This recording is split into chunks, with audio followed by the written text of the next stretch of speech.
make that mistake once and say, fool me once, you're not going to fool me again. I've observed over my 47 years on Wall Street, the majority of people don't like being away from the crowd. Being early is the same as being wrong in a lot of cases. If you're with the crowd, you're going to get slaughtered at some point. The difference of being the contrarian or investing with the trend. How important psychology was to the stock market. The long-term picture is a lot easier and a lot more accurate than the short-term picture. I want to learn from you. I want to learn how you do it. I look at fundamentals. I look at technicals. I do macro analysis. What is your typical investment time frame or horizon that you're looking at now? Buy it, and you may be holding this thing for the next 5, 7, 8 years. Is the debt going to implode and deflate faster than the Fed can pump it back up? Markets and economy is not a linear relationship. Do you stay long in the market to ride, let the winners run long, and then you just set trailing stops to capture profit when the market drops? You're going to hear for many years the desire to go back on a gold standard. If we would have stuck with that system all along, we never would have created the problem in the first place. 47 years of cumulative knowledge isn't something you find in a book. Hey everyone, welcome to another episode of the Market Disruptors show. Today, I am sitting down with someone I'm super excited to talk to. We are sitting down with David Hunter. He is the contrarian macro strategist, 40 years plus on Wall Street. He's really been known for making really bold and accurate predictions. And that's one reason why I'm excited to talk to him today. But anyway, David, thank you so much for joining us. Yeah, thanks, Mark. Thanks for having me on. Yeah. So I've been following you. I've been following a lot of your commentary, interacting with you a little bit. And that's why I'm excited to talk to you today. But for those that don't know who you are, they're not kind of familiar, why don't you just give us a little bit of that background, that 40 years on Wall Street and kind of what you're doing now? Okay, sure. My career is kind of split in half. I spent the first half of my career on the buy side, started in banks, and then moved to Textron, where I ran their equity pension funds, had top percentile numbers there for 5 years running back in the early to mid 80s. Got recruited out of there and went to Fidelity, not on the mutual fund side, but on the pension side, and ran U.S. money within global portfolios for a lot of foreign accounts for them, Rolls-Royce, and a lot of UK accounts, and some Australian and Japanese accounts. So spent a few years there and then was recruited by ITT Hartford to come in and begin an active equity effort. They had gotten out of equities several years before and realized they needed to get back in. So I was brought in there to kind of rebuild an equity department and did that for a few years. And that was in the late 80s to early 90s. And then was a chief investment officer of a billion-dollar firm on Madison Avenue, New York, back in the mid-90s. Second half of my career was really as a sell-side strategist, and that's still what I do today. Okay, great. So lots of experience, lots of big experience, pension fund, institutional type experience. I love that. Now, as I kind of introduced you as the contrarian, I think a lot of people who are kind of paying attention, they kind of, they understand the old buy when there's blood in the streets and whatnot. It's a lot harder to do in theory than it is just to recite some cliche or some quote. But you really seem to be the contrarian, and you seem to hold that against whatever the mainstream is telling us. Give me a reason why that is, or how you look at the market like that. Sure. It's popular today. Everybody loves to claim they're contrarian. But as you say, for most people, they aren't really committed to a contrarian strategy. If it goes against them, they quickly shift gears. I started in this business in 1973, and I think probably within the first couple of years, really started seeing how a crowd can be very wrong. Obviously, Nifty 50 was kind of the extreme of crowds back in 1973, 74. So I learned very early on in my career that being contrary could pay dividends. I read David Dreaman's book at that time. It was Contrarian Investment. I can't remember. Psychology of the Market, I think, is what it was. He did many reiterations after that changed the name to Contrarian Investment Strategies and things like that. But he was kind of a well-known contrarian, and his book was great. It really taught me how important psychology was to the stock market. And I was already there, but this kind of reinforced it. Great read. People should go on Amazon. He's passed away, but his books are still out there. When people ask me what books did you read, I go, a lot. I have a CFA, et cetera. So Yeah. a lot of readings over the years. But I usually either feature his book or a book by Charles Ellis called what is it called? The Loser's Game, and talks about how the market is a loser's game for most people. And it's, again, another contrarian type approach to things. So those kind of set me up and were big influences early in my career. And I think by nature, I'm one of those that doesn't have to be with the crowd.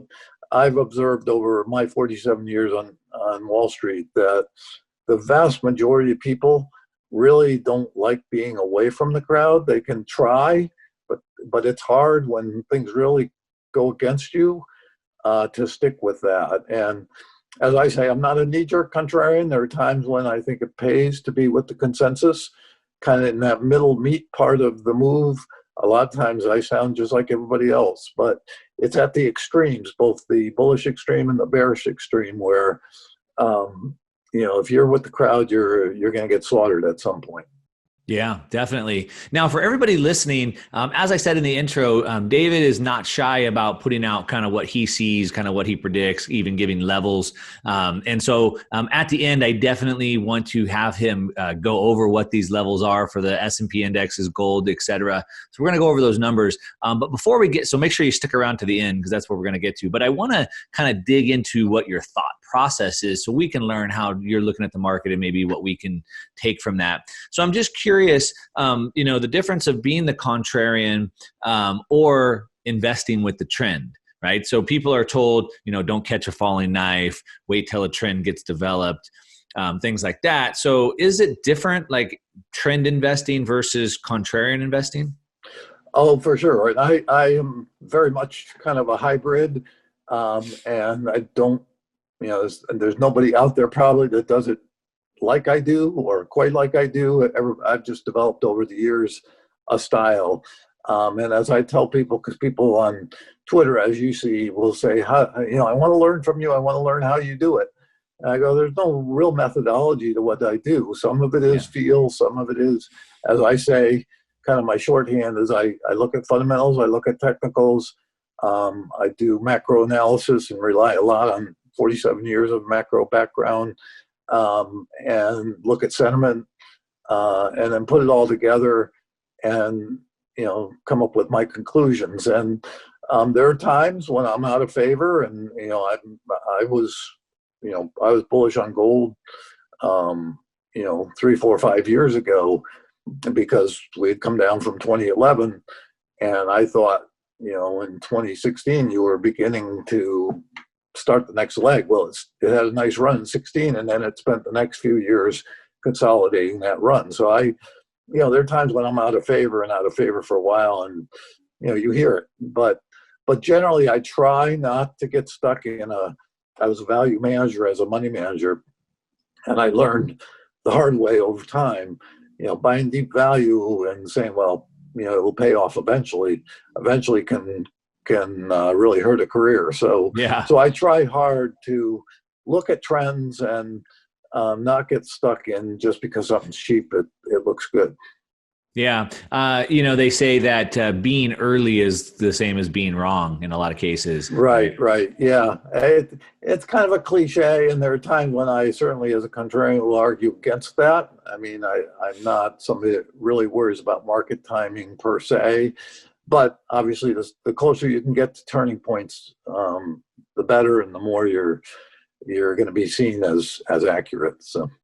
Yeah. Now you're definitely a macro guy. You look at the big picture, as you've already said, trends and fundamentals and things like that. So I'm guessing you do, but do you look at do you think that the big picture, the macro picture, I guess the long-term picture is a lot easier and a lot more accurate than the short-term picture?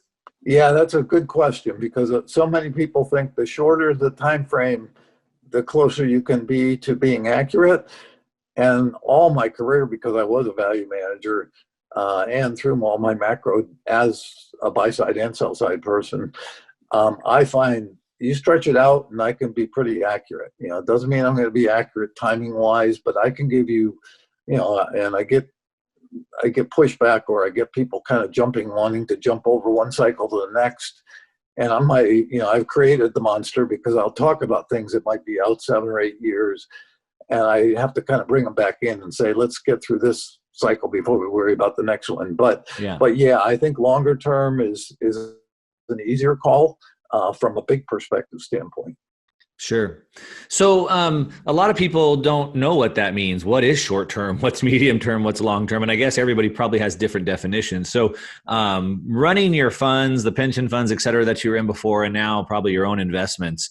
What is your typical investment time frame or horizon that you're really looking at now? I mean, do you look at it as a couple months, or are you looking at a couple years? Yeah, I have my core portfolios tend to be somewhere between a year and 5 years. So depending on the situation, sometimes it will be shorter or will be on the short end of that 1 to 5 year. But I'm not afraid to tell people, in certain cycles, buy it. And you may be holding this thing for the next 5, 7, 8 years. And that's kind of what I see coming in the next cycle. I have, as you know, one of the more bearish scenarios out there for 2021, but I probably the most bearish. But I tell people the difference between me and the super bear, gloom and doomers, is I do believe there's a recovery cycle that follows this bust. And in that recovery cycle, that'll be the balance of the decade. I think, I don't want to get ahead of myself, but I think the metals will probably be what the dot-com stocks were to the 90s.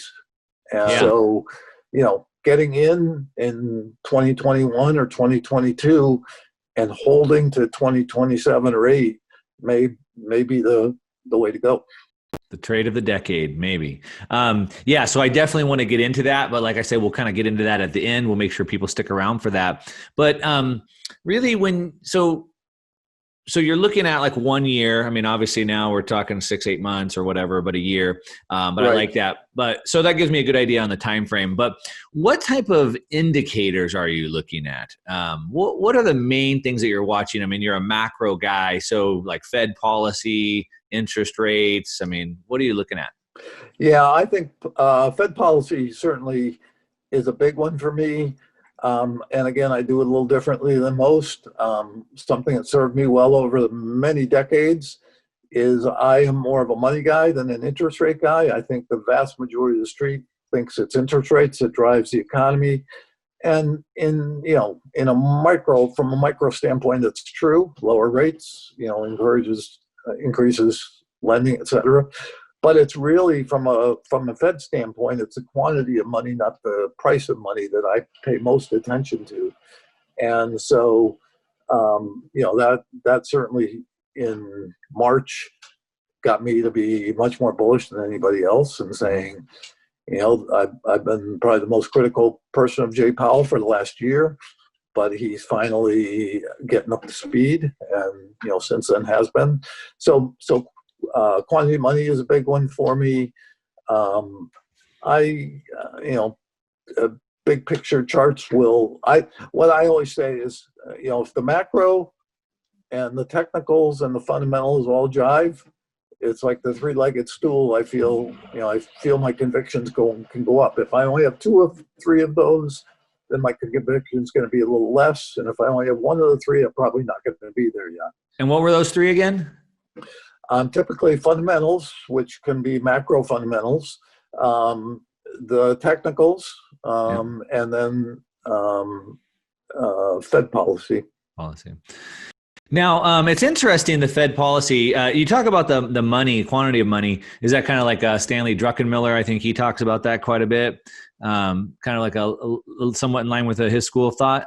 I don't follow Stan that much, so I'm not sure. I think I was way ahead of him, way earlier than him in terms of looking at money. Yeah. and how I read Fed policy. I've been doing that since '73. So Yeah, so I'm curious about that specifically because 73 is a long time, and really that's at 71, 72, 73 was really the change of the whole, money cycle, the whole world, really, right? We got off the gold standard, and all of a sudden we've exploded with this money creation, debt creation, whatever you want to call it. So since 73 was really that turning point, and you've been in this since then. So I'm curious, I guess you've been using that this whole time. Have you really changed the way that you look at it because the Fed has changed it drastically, or what have you so seen much. through that? What I look a lot at economic and market cycles, which tend to go together. So basically you've had 5 cycles since I came into the business. The '70s were one, the '80s were another, more or less. The '90s another one, the 2000s, and then the 2010s, and in each one, the Fed helped kind of prime the pump and provide the liquidity that helped drive the cycle. And then things got overheated. The Fed took the punch bowl away, and that was a signal where you were starting to pay attention to whether the markets were topping out. What's changed is obviously the degree to which the Fed is involved and the magnitude of the change in the money supply. So, and I think that is because, and one other thing I kind of overlay on my macro is that I believe super cycles exist that are basically, I define it as the period between one depression and the next. So 1930s was the last depression. I think we've been in a super cycle ever since. And, as you go through the super cycle, everything kind of moves to higher highs. And so debt particularly took off in the last 3 decades, but, was building before that. And now we're at the kind of the end of that game. I think there's one more leg beyond this one. That's another thing where I differ. Most people kind of think we're at the peak in debt. I said, no, you're probably going to see where we're at 250 trillion globally now. I wouldn't be surprised to see 375, 400 before the end of this decade. Most of that will come in response to next year's bust, but that'll probably expand beyond that. So, so it's, I just think you move in these cycles, whether super cycle or the smaller cycles, you move from the bottom left to the top right. And as you get, closer to the top right, things go parabolic or certainly get steeper in the slope. Yeah. Harry Dent talks a lot about cycles. He's somebody that we've had on the show, and I've followed for a long time as well. I think he's calling it like a 90-year cycle that we're in right now. I'm not, people want, they hear me talk cycles, and most of mine are really talking about the economic cycle and the market cycle that goes along with that. Super cycle is a little bit bigger story than that, but I'm not in the time cycles. I'm not one of those guys that says, oh, we're in an 8-year cycle, or we're in the, this cycle is going to kick in over this cycle. I don't mean those kind of time cycles. Okay, good. Thanks for clarifying that. I was going to just say, he is, you said that your call, which we'll get into at the end of the drop, is maybe one of the most bearish, and Harry might also join you in that very, very bearish camp. But I'm curious. So you're looking at the money supply, obviously the Fed policy, things like that. You said the fundamentals. So when you talk about the fundamentals, are you talking about the economy? Because it seems like today more than ever, especially obviously since the pandemic happened, the economy is completely irrelevant anymore at this point. Yeah, I would probably disagree with that and very much disagree with it, but I get the confusion right now. Well, I'm asking a question. Yeah. Okay, sure. Well, I certainly disagree with the concept. Sure. I think I understand the confusion of people looking, and the market seems totally separated from what's going on the ground. The economy is really in trouble, and yet we're at all-time highs in the stock market. Part of that is, and again, this is kind of my looking at cycles, but there's a 6 to 9 month lag to when the Fed puts the money in the system to when you get your results. I think the street over and over and over, cycle to cycle, many generations of investors since I joined, expects that to be almost immediate. And it's partly because they're focused on interest rates. They think, okay, they lowered rates, they cut rates. Therefore, in the next quarter, we're going to see the results. Most of the results are 6 and 9 months out. So, we saw the big infusion of money in March and April and June. I think most of the expansion is really 6 months from then. So you're talking about we're just entering that period where the economy could start getting stronger. So, I mean, it's not all that. Some of it is fairly immediate, but and there's other factors, like we shut down the economy, then we opened up the economy. So there are other factors that can shorten some of that. But I do think people don't understand that part of what the market's doing is looking past the trough and understanding that all this money that's being created, which is beyond anything we've ever seen in history, is going to lead to stronger results than we expect. Yeah. So it does seem that they're looking at the money side more, because on the economy side, I don't actually know what the latest numbers are. I haven't looked, but whatever. Tens of millions of people are still unemployed. Some reports say 40% of those jobs might never come back.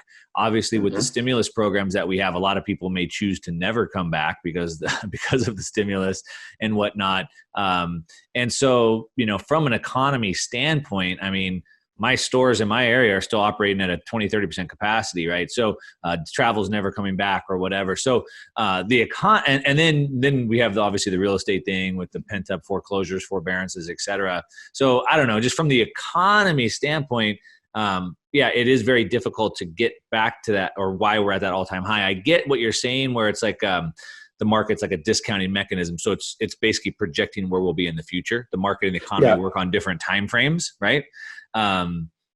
But it seems like everybody's really looking at the Fed is going to backstop the market, right? The Fed has committed to do whatever, infinity, buy bonds, probably buying equities, et cetera. And so do you give more weight to that now? Like, you kind of understand this balance, or you still think the economy is doing good or going to do good in the future? Yeah, the broad picture that I painted about, when the money gets infused and when it results, that's, the world isn't perfect, and that's not how it always works exactly. And then you add in the complications this time of we actually shut down the economy, and we are impacting a lot of small businesses. And as you say, a lot of restaurants, a lot of consumer-oriented businesses may not make it and are still shut down. So you've got to kind of balance what is going on in the real world with what normally happens with Fed policy versus when it kicks in, and I think so they kind of influence each other or overlay with each other. What I would say is that's why it's a difficult thing. I talk about a global deflationary bust in 2021. And people start questioning me on the bust or refer to my call of a bust, and I'll go, yeah, but the bust started in March. So we're going to have a rebound in between, but it's all one bust. It's not two busts. It's not like we had a bust in the second quarter, and then we're going to have this short recovery, and then we're going to have another bust. I said it's all one bust because a lot of the things leading to that bust are those shut-in businesses aren't going to come back. Right. Are the fact that airline traffic is not going to be there, even if the economy gets stronger in the next few months. You're not getting anywhere near back to what is a normalized period. So it is, there are kind of various forces in this that aren't all in sync. Yeah. Yeah, I know kind of what you were saying. People ask you what books you read, and you're like, well, I've read a lot of books, but really a lot of this is just doing it over a long period of time. And the brain is so amazing, right? It gets so much information and it just starts putting pictures together for you. So there's a lot of information to digest, and you've been doing it a long time. And so it just paints a perfect picture in your mind. Yeah, that's exactly right. People think they can, if I give them the few books that were the big influencers, that they'll be able to do what I do. And I go, I'm not saying this from an ego standpoint, but 47 years of cumulative knowledge isn't something you find in a book. No, And definitely. there's certainly people that entered the business when I did that weren't successful or, don't have the same views I have, successful or otherwise. It's everybody different. And one thing I tell people is, younger people that say, well, how did you get to where you're at, or, your knowledge base and stuff? I said, well, one big thing that's important is learn from your mistakes. We'll make mistakes in this business. It's a humbling business. And the difference between good investors and bad is the bad investors will repeat those mistakes cycle to cycle, or, over and over. Whereas good investors make that mistake once and say, fool me once, you're not going to fool me again. Yeah. My dad always told me when I was a kid growing up, he said, once is an accident, twice is stupid. Don't do the same thing over. Exactly. So let's we'll transition into start looking at some of your kind of forecasts and calls for the future. The big debate that everybody started. We'll start with the big stuff, and then we'll kind of work our way down into more granular. But the big debate is inflation or deflation. And I think, we talked about the Fed since 73 printing this giant money bubble, right? Whatever, $300 trillion of debt. And it seems like, we've seen, through each correction, it's trying to deleverage, and then the Fed pumps it back up, and then deleverage and pump back up. So I guess the inflation deflation is the debt going to implode and deflate faster than the Fed can pump it back up? What do you see? Or I'm guessing maybe you kind of see it doing something like this. Yeah, it's there are people out there, as everybody knows, Peter Schiff or some of the others that I call the true gloom and doomers, that feel we're at the end of the cycle, the super cycle, or whatever they want to call it, the debt cycle. And they're thinking we're imploding now, or we're in the process of imploding now, and who knows where we are after this, and it's going to be a long time before we come out of it. I believe there's another cycle before we get to that. So I think we've been in disinflation since the early 80s. We peaked out in inflation in the early 80s, and it's been a ratcheting down of inflation over many cycles.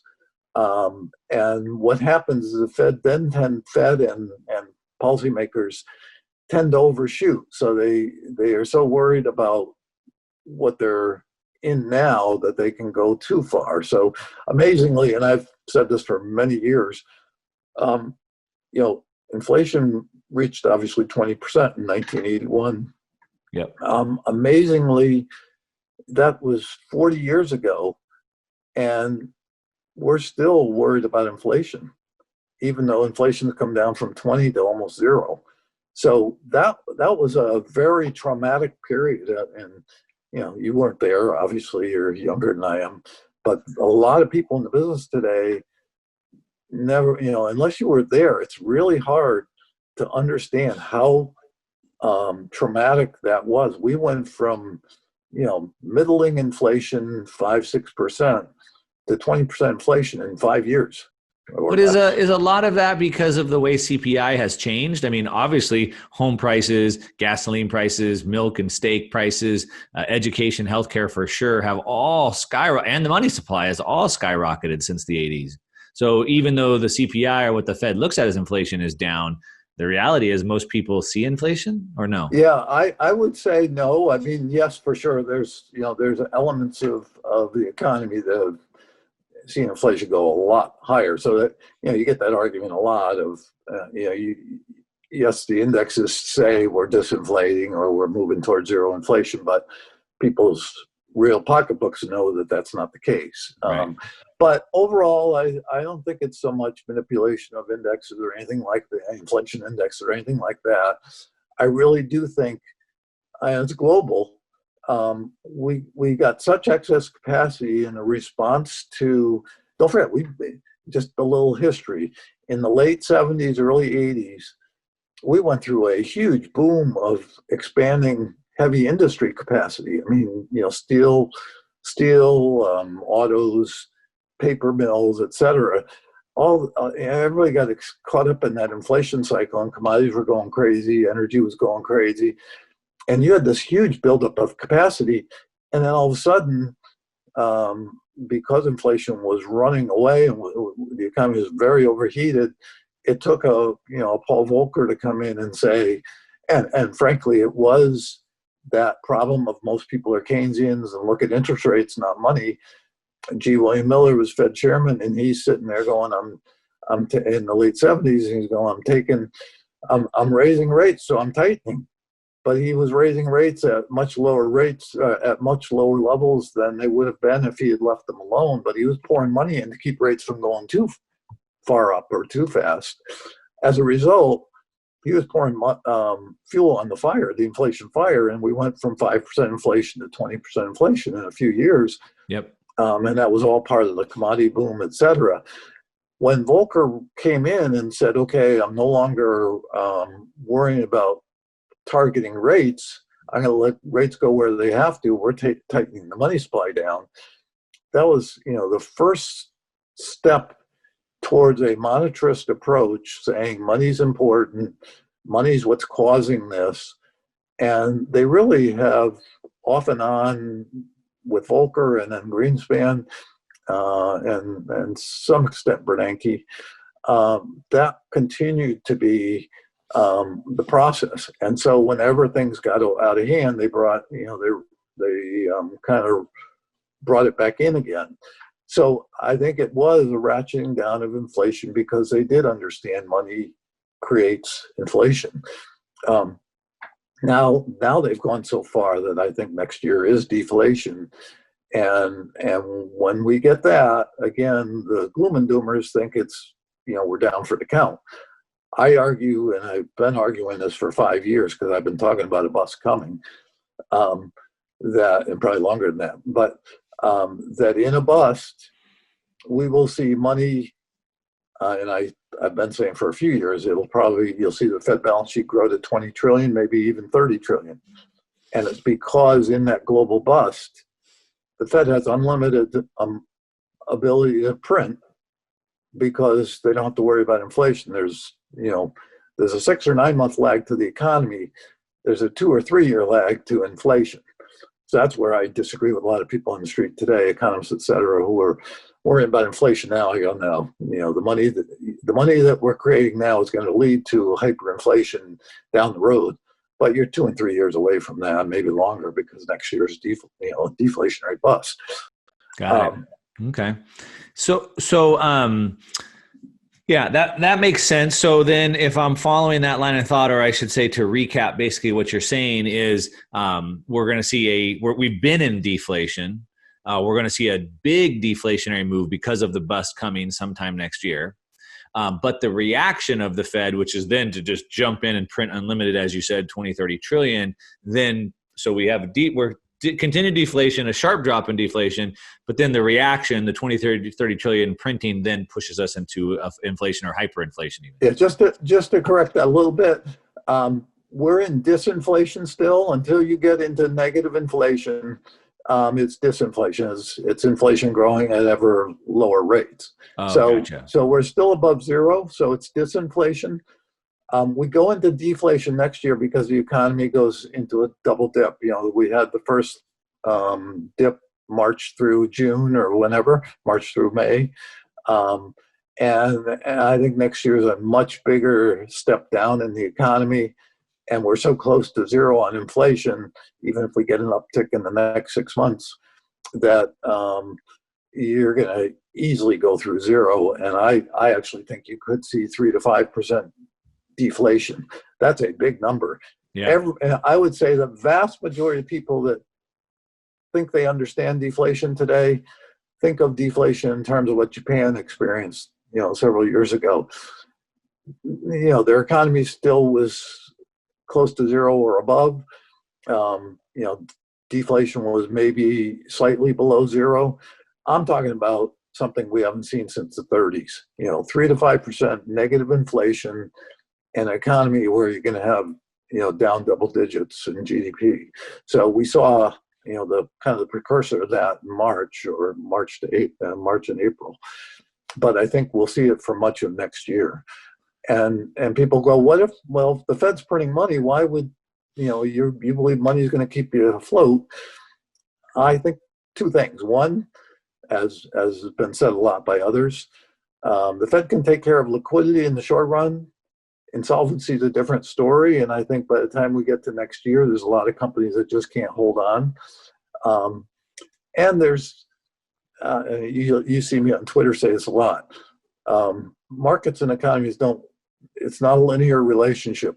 Things don't go in a straight line. Right. So you're going to have a period where policy is not going to be linear either. I think if we're looking at a blow off in the stock market, you get some uptick in inflation in the next 3 months, 3 or 4 months. Oil goes from 40 to 50. Grain prices go, sharply higher as they are. I think you're going to see the Fed pause. They've already paused basically in the last several weeks. I think you'll see them pause. And I think that pause in a period when we're so fragile, it doesn't take much to send this thing straight down. And so I think every time they've paused in the past, we've seen what's happened. So I'm not talking about market. I mean the economy. The economy just needs that liquidity just to stay afloat. The problem is that liquidity, it's more like giving heroin to a junkie, right? So it's like they just need more and more and more. It doesn't solve the problem. It just keeps them going. I mean, companies that are already struggling with too much debt, giving them more debt isn't necessarily going to help them in the long run. It's a tough one. As I say a lot, or I say once in a while, I certainly talk about what I think should be done, but most of the time I'm focused on what's going to happen, whether I agree with what they're doing or not. So I like to say I'm forecasting and not moralizing. I think particularly in today's world, the Austrians have become a cult almost on the street or on Twitter, and they want to spend all their time attacking the Fed or the central banks or criticizing everything being done. And I go, if you want to follow, if you want to go back on the gold standard today, start right now. And if you want to, ratchet money down to what you think it should be, which is close to zero, we'll all be living in caves. We'll have 80% unemployment. The Fed and the Treasury are doing what they have to do. It doesn't mean it's going to end well. I have the most dire forecast for the 30s and 40s, or certainly the 2030s. I think we're going to see a depression many-fold bigger than the Great Depression. Many. We could have 80% unemployment. We could have a totalitarian system replace what we have. But that's one cycle from now, not now. And if they did what the Austrians proposed today, we'd have it now. Well, I'm both. So I'm definitely in the Austrian cult, as you call it. I wouldn't call it that, but I do believe in the Austrian cult. And but I do agree what you're saying. I mean, obviously to go back to that strict system today would cause massive problems. I think the bigger argument is if we would have stuck with that system all along, we never would have created the problem in the first place. Well, I agree with that. That's why I say I'm not moralizing. Right. That's a whole nother conversation. Yeah. I always say we don't invest in the market as we want it to be or as we think it should be, but rather as it is, which is exactly what you're saying, right? Exactly. So let's get back into this kind of forecast. So this bounce, as you're calling it. So if we look at the Great Depression crash, or even the .com crash, you typically see this 40% drop, a 50% retrace, and then it's kind of like a technical a TA kind of bounce. Is that kind of what you're seeing, this bounce and then the second wave down, kind of like what we've seen in other market cycles? In terms of the economy? In terms of the market. I mean, you're saying early next year, a potential 80% drop. Yeah, obviously. Yeah, I think my view is, I could have easily, because I was calling for a global bust prior to the virus. And so I could have easily in March have looked at what happened. And I called for a 10% correction in the market when it was 3,400 on the S&P. And so when we got down under 3,000, I got my 10%. I'm bullish again. Right. We're going, and I had a melt up call then. So that last drop, the 34% drop, the last 20% of that drop, I was wrong. I missed it too. I pulled away when I realized I was wrong. Right. But I could have easily, when we were down 34%, said this is the beginning of the bust or the beginning of the bear market, and we're heading for 1,000 on the S&P. I didn't, for whatever reason. I stepped back, looked at all my work, and I said, sentiment in particular was so negative at that time. It was basically back to where we were in the bottom of 2009, and I just said, no, it's a little bit of an overshoot from the trend. You can't draw the trend line, and overshot it, but I think it overshot it for just a few days, and I said, no, I think this is a fake out. I still believe we're going to see the melt up, and so I think we're in that. In spite of March, and the March was obviously driven by a virus. In spite of all that, I think we're in what I call melt up or blow off stage that will take us into a parabolic.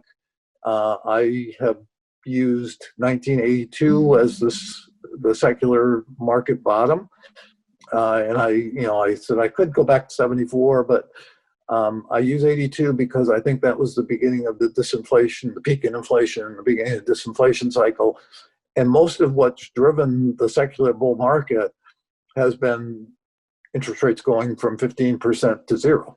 So, inflation going from 20% to zero. So I really think 1982 is kind of the beginning of this market, and we're in the last inning of that secular bull market. And in that last inning, I expect us to see a parabolic unlike any we've seen. So that gets me to that. And that parabolic is after the bust of next year. No. The Before. Parabolic is now. So then sometime, and I, for everybody listening, timing is the most difficult thing, and really trying to time it, I think, is a fool's errand. So I like to look at probabilities, and we look at levels, and we just watch the market unfold. So I'm not trying to stick you to any of this, but kind of what you're seeing is a continued rise, this melt up, I call blow off top, whatever, where maybe we see equities rally another, 20-30% leading up maybe sometime in the next 6-8 months, and then the next big drop down. Is that kind of what you're seeing? Go ahead and give us those levels. Yeah, my numbers are S&P 42 to 4,500. And I'll be the first one to say it could overshoot that. I'm pretty comfortable. Usually when I give targets, those targets are minimum targets. They're what I think the target will be, but they're also kind of, I'm saying, if anything, it'll overshoot that. So 42 to 4,500 on the S&P. I think we could be there. It's funny because I had way back in March said, use those numbers, and said you could even see it by Labor Day. So then I get people 3 months, 4 months later going, well, you predicted Labor Day. I said, Yeah. No, you're missing a key word. I say could, which is really what I really mean is it's possible we could see it as early as Labor Day. Right. But, whether it's the end of this quarter, whether it's in October, I think it'll be pre-election that we see the top or pretty close to the top. So I'm expecting those numbers to be seen in the next month or two. And NASDAQ, I think, can get to 15,000. Dow, 36,000. So those all fall pretty much in that 25 to 30% type move from here. And I think that will be parabolic. Obviously, if we do that in the next 2 months, you can envision it's basically straight up. And then I expect, whether it begins before the election, probably after the election, whether it's late this year or early next, I expect the rollover. As you know, tops can fool around at the top for a little while, so it doesn't mean you get a top tick and then the next step is a big step down. It might fool around for weeks, but either way, I have no idea. Either way, I expect most of the first half of next year to be a bear market. And I'm calling for, again, potentially 80%. It could be 65%, it could be 85%, but I think there's a real possibility of an 80% bear market in the S&P. Obviously that will exceed I think we had a 60+% bear market in 2008-9. But that makes sense. I think we're at a secular peak. What gets confusing is, as I mentioned to you earlier, I'm not in that camp that says this is the end. There's another recovery cycle, but this is, in my opinion, the secular top in the stock market. So you can have a cyclical bull market from, say, late 2021 through 2026 or 7 or 8, and not get anywhere near the highs that we reached this year. So let's say we hit 4,500 on the S&P. You can, and then you go 80% down. You can have a run from 1,000 on the S&P or 1,200 on the S&P back to 3,000 or 3,400, and you're still way short of where you got this time. So, Right. So there'll be a cyclical bull market to follow this, but secular, I think, is peaking this cycle. Got it. Now that and that secular peak after this, after 2021, is that like another 6-8 year cycle? Yeah, I think because it's probably going to be, and one thing that I've learned over many years, I could write the book on this, is that leadership, and I'm not unique to this, other people understand this, but I feel strongly about this. Leadership changes each cycle, or it's different leadership each cycle. So, 70s were energy and commodities. The 80s were the consumer growth stocks, the food and beverage and drugs, et cetera. The 90s was obviously tech and capital goods. 2000s was finance and housing. 2010s has been the social media and other tech, area. I think the next cycle is going to be very much mirroring the 70s. It's going to be commodities and industrial stocks again. Yeah. So it will be, what happens is those leaders of the previous cycle face all kinds of distribution. So every time they lift their head after that 80% drop, there's another level of people that say, I'm taking my money out. I got my cost back, or I waited to get this far, I'm going to take it and run. So, so you have distribution all the way through the next cycle, and maybe 2 cycles sometimes. Yep. So I want to jump into that. I'm so confident in saying it's not going to be a winner. Right. So jumping into the, as you said, we had the different cycles, the different types of assets that cycled back in the 70s. And now, again, you think the commodities, the metals and hard assets, things like that. So I know you've put out several signals on gold and silver. I think you're calling for 2,300 gold, $35 silver. Is that leading up into this, in with this market parabolic run and then also crashing? Or do you think there's a way that gold continues to do well even through a crash? Yeah, up until probably the last several months, I was in the camp that felt that gold and silver would get hit pretty much, gold probably less than the market, but silver could be hit as hard as the market. So I had calls of, gold falling well below 1,000 and silver falling to single digits again. I now am of the opinion that silver probably gets to 35 and then corrects back to the mid-20s, so far less than the market. Gold gets to, whether it's 2,300 or 2,500, my 2,300 is a minimum, probably corrects back to, say, 1,800. So I don't think you'll see anywhere near the damage in those that you'll see in the broader market. And actually, they'll be defensive areas. You can maybe even, before I would say, we're heading for a deflationary bust. Everything's going down except maybe treasuries and the dollar. Now I'd say, the precious metals probably, they're going down, but they're not going to go down nearly what the market is. So they become a defensive holding. Yeah. And my view next cycle, which you know about, is a big one. So, I think gold can get to 10,000 plus and silver $300 plus. So, do you really want to get cute with these? If you're a trader, certainly you can.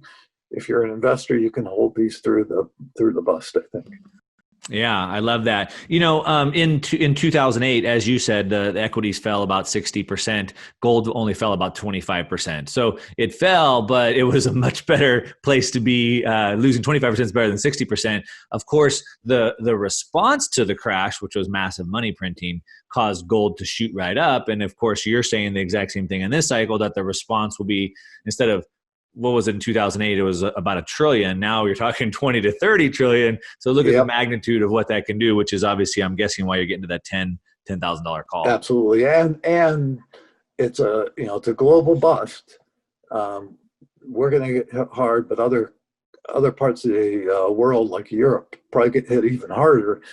Every central bank's going to be putting money out there as fast as they can. So gold on a worldwide basis is going to catch a bid. Now, me being in that Austrian cult, or really, believing in sound money, gold, Bitcoin as well. I think that on top of that, we also see the sentiment changing. So I think we have less and less confidence in the fiat currencies. And so that will only add extra fuel to the fire of what gold's doing, I think.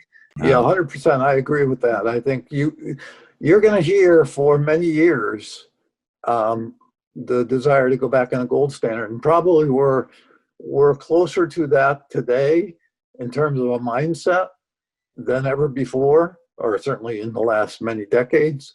The only problem is it's not practical. It can't happen because the minute we stop the printing press, we've got, hundreds of trillions of dollars of debt, coming right back at us. So I don't see how that happens until after a total collapse. And then I think it could happen.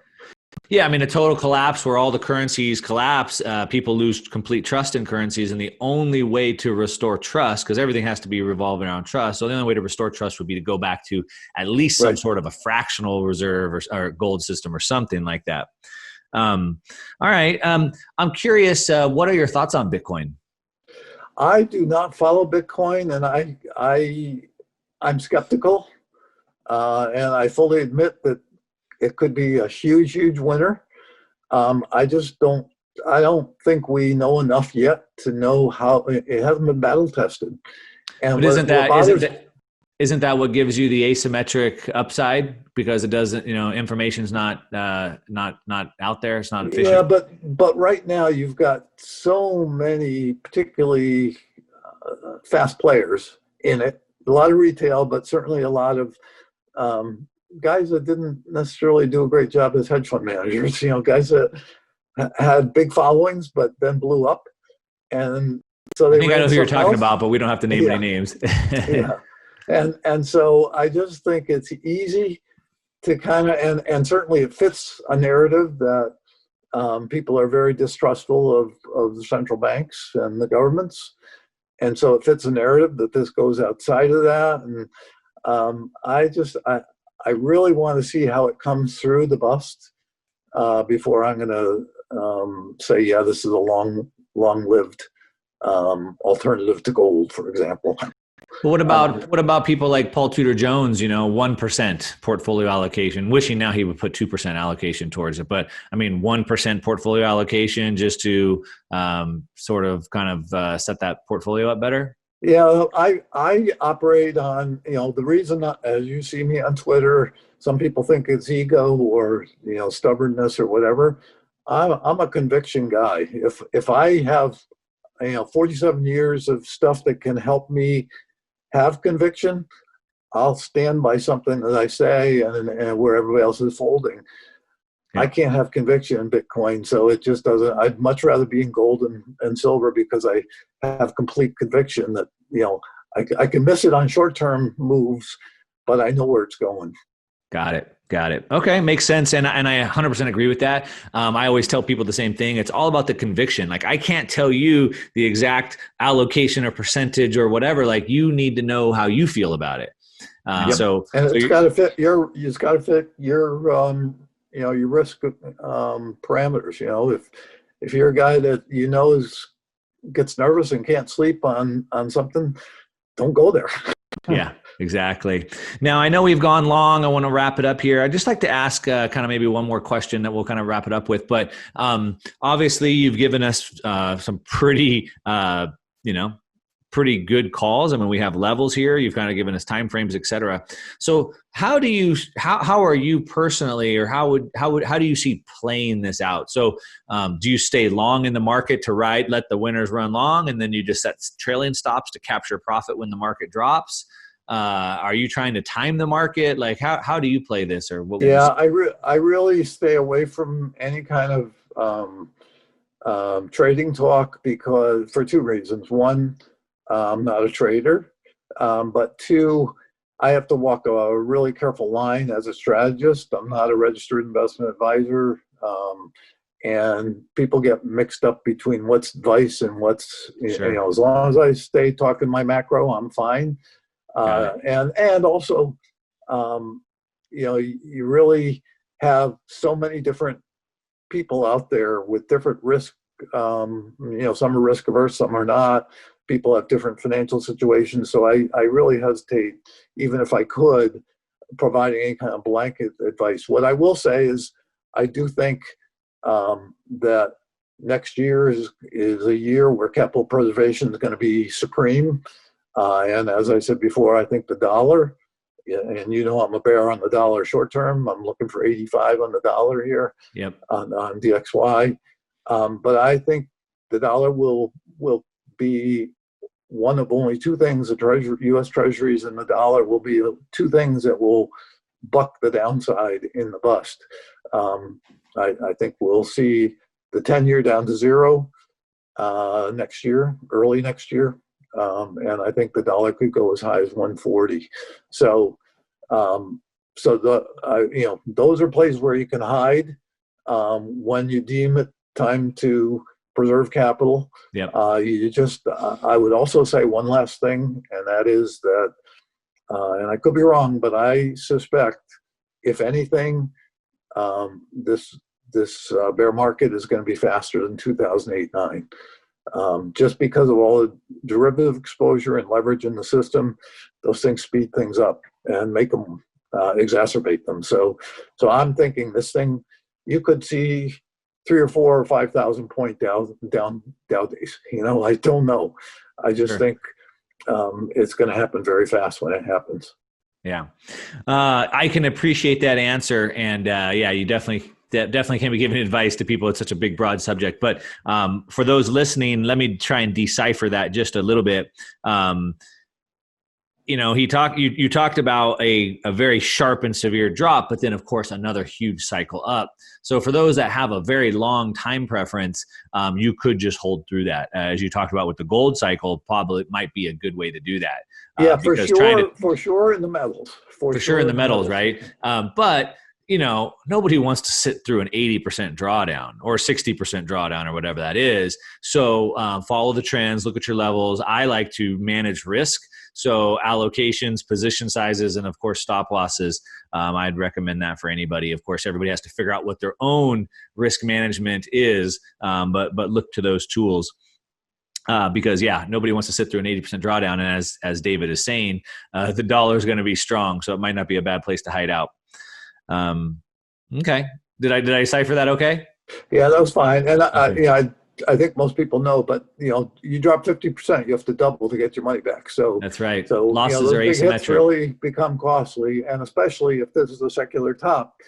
For those that are in indexes, you may never see the levels again that you see in the next month or two. Yeah, I think we'll see a change in the investing market and the way index funds are used. So that's a good point. Great. Well, that is so much good information, David. I know we went long. I really appreciate you sticking around and giving us so much good information. Anything else that you need to add or want to add?